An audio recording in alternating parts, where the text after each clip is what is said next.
ಹುಬ್ಬಳ್ಳಿಯಲ್ಲಿ ಮತ್ತೆ ಲವ್ ಜಿಹಾದ್ ಆರೋಪ ಕೇಳಿಬಂದಿದೆ. ಅಪ್ರಾಪ್ತಿಯ ಹಿಂದೆ ಬಿದ್ದಂಥ ಅನ್ಯ ಧರ್ಮದ ಯುವಕ ಹಿಂದೂಪರ ಸಂಘಟನೆಯವರ ಕೈಗೆ ಸಿಕ್ಕಾಕೊಂಡಿದ್ದಾನೆ. ಲೈಂಗಿಕ ದೌರ್ಜನ್ಯಕ್ಕೆ ಮುಂದಾಗ್ತಾ ಇದ್ದ ವೇಳೆಯೇ ರೆಡ್ ಹ್ಯಾಂಡ್ ಆಗಿ ಲಾಕ್ ಮಾಡಿದ್ದಾರೆ. ರಮೇಶ್ ಅಂತ ಹೇಳಿ ಮೊದಲಿಗೆ ತನ್ನ ಹೆಸರನ್ನ ಸುಳ್ಳು ಹೇಳಿದ್ದಾನೆ. ಅದಾದ ಬಳಿಕ ವಿಚಾರಣೆ ಮಾಡಿದಾಗ ಆತನ ಹೆಸರು ಸೈಯದ್ ಅನ್ನೋದು ಗೊತ್ತಾಗಿದೆ.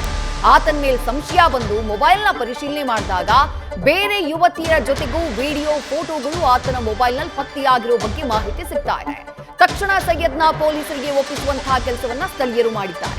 ಹುಬ್ಬಳ್ಳಿ ಗೋಕುಲ್ ರೋಡ್ ಠಾಣೆಯಲ್ಲಿ ಈ ಬಗ್ಗೆ ಪ್ರಕರಣ ದಾಖಲಾಗಿದೆ. ವಿಶ್ವ ಹಿಂದೂ ಪರಿಷತ್ ಕಾರ್ಯಕರ್ತರು ಕಂಪ್ಲೇಂಟ್ ಅನ್ನ ಕೊಟ್ಟಿದ್ದಾರೆ. ಈ ಬಗ್ಗೆ ಡೀಟೇಲ್ಸ್ ನಮ್ಮ ಪ್ರತಿನಿಧಿ ಪ್ರಕಾಶ್ ನೂಲ್ವಿ ನೀಡ್ತಾ ಹೋಗ್ತಾರೆ. ಪ್ರಕಾಶ್, ಹುಬ್ಬಳ್ಳಿನಲ್ಲಿ ಮತ್ತೆ ಲವ್ ಜಿಹಾದ್ನ ಆರೋಪ. ಈ ಯುವಕ ತಗ್ಲು ಹಾಕೊಂಡಿದ್ದ ಹೇಗೆ? ಈತನ ಹಿಂದೆ ಬೇರೆನಾದ್ರೂ ಆರೋಪ ಇದೆಯಾ? ಈ ಹಿಂದೆಯೂ ಇಂಥ ಕೃತ್ಯದಲ್ಲ ಆತ ಭಾಗಿಯಾಗಿರುವುದಕ್ಕೆ ಸಂಬಂಧಪಟ್ಟ ಹಾಗೆ ಏನ್ ಸಾಕ್ಷಿ ಸಿಕ್ಕಿದೆ? ವಿದ್ಯಾ, ಈ ರೀತಿಯಾದಂತ ಪ್ರಕರಣಗಳು ಆಗಾಗ ಕೇಳಿ ಬರ್ತಾ ಇದ್ದಾವೆ. ಈ ಹದಿಹರಿಯದ ಹುಡುಗರು ಈ ಪ್ರೀತಿ ಪ್ರೇಮ ಈ ತರದ ಒಂದು ಮೋಹಕ್ಕೆ ಬಲಿಯಾಗಿ ಈ ರೀತಿಯ ಅವಘಡಗಳು ಸಂಭವಿಸ್ತಾನೆ ಇದ್ದಾವೆ. ಇಲ್ಲಿ ಗಮನಿಸಬೇಕಾಗಿದ್ದು ಅಂತಂದ್ರೆ, ಈ ಸೈಯದ್ ಬೆಟಗೇರಿ ಏನಿದ್ದಾನೆ, ಈತ ಈ ಹುಡುಗಿ ಅಷ್ಟೇ ಅಲ್ಲ, ಬೇರೆ ಬೇರೆ ಹುಡುಗಿಯರೊಂದಿಗೂ ಇದೇ ರೀತಿ ಮಾಡಿದ್ದಾನೆ ಅನ್ನೋದಕ್ಕೆ ಆತನ ಮೊಬೈಲ್ನಲ್ಲಿ ಹಲವು ದಾಖಲೆಗಳು, ಹಲವು ಎವಿಡೆನ್ಸ್ಗಳು, ಫೋಟೋಗಳು ಸಿಕ್ಕಿದಾವೆ. ಈತ ಬಡ ಹುಡುಗಿಯರು, ನಿರ್ಗತಿಕರು ಇಂಥವ್ರನ್ನ ಟಾರ್ಗೆಟ್ ಮಾಡ್ತಾ ಇದ್ದ ಅನ್ನುವಂಥದ್ದು ಸದ್ಯಕ್ಕೆ ತಿಳಿದು ಬಂದಿರುವಂಥದ್ದು. ಇವನು ಹೆಗ್ಗೇರಿ ನಿವಾಸಿಯಾಗಿದ್ದಾನೆ. ಈತನಿಗೆ ಮಾಡೋಕೇನು ಕೆಲಸ ಇಲ್ಲ. ಇಂಥದನ್ನೇ ಉಡಾಳಗಿರಿ ಮಾಡಿಕೊಂಡು ತಿರುಗ್ತಾನೆ. ಈತ ಏನ್ ಮಾಡ್ತಾನೆ ಅಂದರೆ, ಈ ಹುಡುಗಿ ಏನು ಅಪ್ರಾಪ್ತಿ ಇದ್ದಾಳೆ, ಇವಳು ಬಿಹಾರ ಮೂಲದವಳು, ಇಲ್ಲಿಗೆ ದುಡಿಯೋಕಂತ ಕೆಲ್ಸಕ್ಕಂತ ಬಂದಿದ್ದಾರೆ ತಂದೆ ತಾಯಿಗಳು, ಅವ್ರ ಜೊತೆಗೆ ಇವಳು ಕೂಡ ಬಂದಿದ್ದಾಳೆ, ಇವಳು ಕೂಡ ಕೆಲಸ ಮಾಡ್ತಾಳೆ.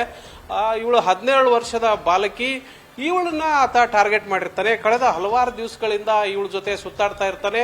ಮತ್ತೆ ಈತನ ಅವತ್ತು ನಿನ್ನೆ ಏನಂತಂದ್ರೆ, ಈ ಹುಬ್ಬಳ್ಳಿಯ ವಿನಾಯಕ್ ನಗರದ ಬಳಿ ಆತನ ನಿರ್ಜನ ಪ್ರದೇಶಕ್ಕೆ ಅವಳನ್ನ ಕರೆದೊಯ್ತಿರ್ತಾನೆ. ಅವಳನ್ನ ಪ್ರಚೋದಿಸಿ ಅವಳಿಗೆ ಈ ಪ್ರೀತಿ ಪ್ರೇಮದ ಗುಂಗಿಡಿಸಿ ಕರ್ಕೊಂಡು ಹೋಗ್ತಾ ಇರ್ತಾನೆ. ಇದೇ ವೇಳೆ ಸಾರ್ವಜನಿಕರ ಕೈಗೆ ಸಿಕ್ಕಿ ಬೀಳ್ತಾನೆ. ಸಾರ್ವಜನಿಕರು ಈತನನ್ನ ಸಂಶಯದ ಆಧಾರದ ಮೇಲೆ ಅವನ್ನ ನಿಲ್ಲಿಸಿ ವಿಚಾರಣೆ ಮಾಡಿದಂತ ಸಂದರ್ಭದಲ್ಲಿ ಈತ ಹೇಳೋ ಉತ್ತರ ಏನಂದ್ರೆ, ನನ್ನ ಹೆಸರು ರಮೇಶ್ ಅಂತ ಹೇಳ್ತಾನೆ. ಅಲ್ಲಿಗೆ ಅರ್ಥ ಆಗತ್ತೆ, ಇವನು ತನ್ನ ಧರ್ಮದ ತನ್ನ ಹೆಸರನ್ನ ಹೇಳಿದ್ರೆ ಇದು ಕಾಂಟ್ರವರ್ಸಿ ಕ್ರಿಯೇಟ್ ಆಗತ್ತೆ ಅನ್ನೋದನ್ನ ಅರ್ಥ ಮಾಡಿಕೊಂಡು ಆತ ರಮೇಶ್ ಅಂತ ಹೇಳ್ತಾನೆ. ಆದ್ರೆ ಆತನನ್ನ ಸಂಪೂರ್ಣವಾಗಿ ಕೂಲಂಕುಷವಾಗಿ ತನಿಖೆಗೆ ಒಳಪಡಿಸಿದಾಗ, ಆತನ ವಿಚಾರಣೆ ಮಾಡಿದಾಗ ಗೊತ್ತಾಗಿದ್ದು ಅಂತಂದ್ರೆ ಈತನ ಹೆಸರು ಸೈಯದ್ ಬೆಟಗೇರಿ ಅಂತೇಳಿ.